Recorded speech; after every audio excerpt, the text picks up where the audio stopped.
Fun fact, I bought an Amtrak ticket to take the train home for Thanksgiving, and on the ticket it said LAX to SNS. So I took a 2-hour bus and train ride out to LAX.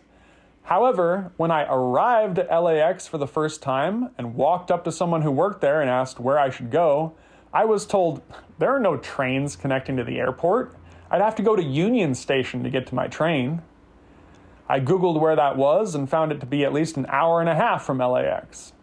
I asked why the ticket said LAX if it was actually for Union Station, and I was told that Amtrak uses 3-letter acronyms for each train station, and the acronym for Union Station was LAX.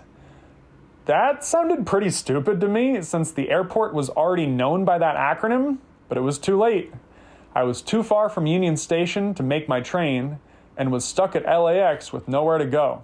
And on the morning of December 16th, we boarded Amtrak's Coast Starlight train from Union Station to Salinas. I'd learned my lesson from the fiasco in Season 3, Episode 14, so this time I went to the right place. Union Station's size and architecture reminded me of the massive train stations we'd seen in Europe. I'd ridden trains all over Europe, but that was my first time on one in the US.